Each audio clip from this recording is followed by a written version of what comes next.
นิสัยบ่ดีแบบนี้มึงก็ต้องกินข้าวกินน้ำนะบักปอบทางใส่มึงนี่จักกูสิเอาคันใดมาด่ามึงอีกปอบทางสิ่งบักหาทางใส่บักโอ้ย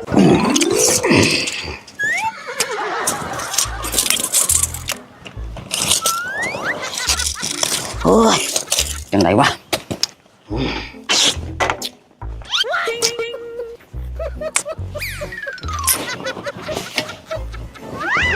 ไปทอสูตรอันนั้นมัน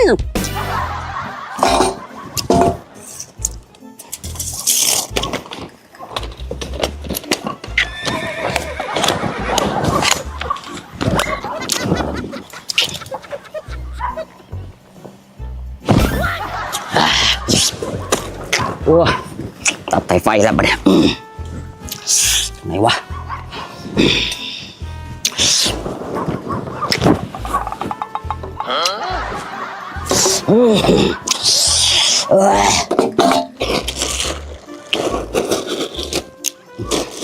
น้ำเมียคือบอกว่าใช่ว่าซื้อน้ำมาฝากแค่นั้นชิ้นก็ได้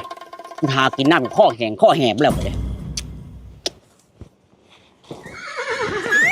มันเป็นสิมากน้ำมากเฮ้ย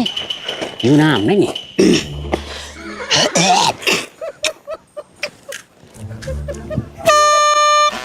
โอ้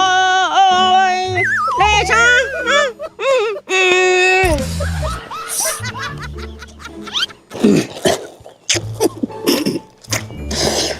บอดได้จะขาหน่อยนึงก็เอา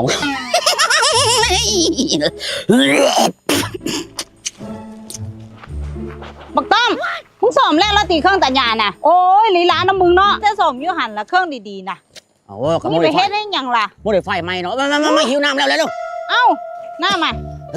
คือนั่นมาแท้เดี๋ยวนั่นอีหยังอยู่หูเนี่ยมันหยังอยู่หูนั่นป๊าดมึงรับเงินกู5 บาทบ่ได้รักมันตกจะต้องส่งมึงป๊าดเอามาเหน็บหู5 บาทบักหาทางสิมึงเอ้ยกูซาซื้อน้ำมาให้กูบอกแล้วว่าอย่าหาลักเงินมึงบ่มีสิทธิ์พกเงินแม้แต่บาทเดียวก็บ่มีสิทธิ์นิสัยบ่ดีแบบนี้มึงก็ต้องกินข้าวกินน้ำนะบักปอบทางใส่มึงนี่จักกูสิเอาคันใดมาด่ามึงอีกปอบทางสิ่งบักหาทางใส่บักโอ้ยบักลากใส่มึงเอ้ยนะมึงเบิดฤทธิ์กินน้ำกินเองโอ้ยหาทางจีนมึงมึงกินซ้ำนี่พอซ้ำนี่มึงรักเงินกูโอ้ได้รักมึงรักเงินกู5 บาทมึงกินซ้ำนี่ก็พอเบิดซิดเบ้าเราศูนย์ป่ะจะหามึงไว้ไปมึงยอดังจีนอิวขี้อีน้ำปักน้ำปอดมันเหลือกูกินซ้ำนี่น้ำกูเคล็ดเรียกวัดเรื่องจนเมื่อยถมเครื่องตัดหญ้าแน่กับอะไรว่ากูโม่ได้ไฟโลด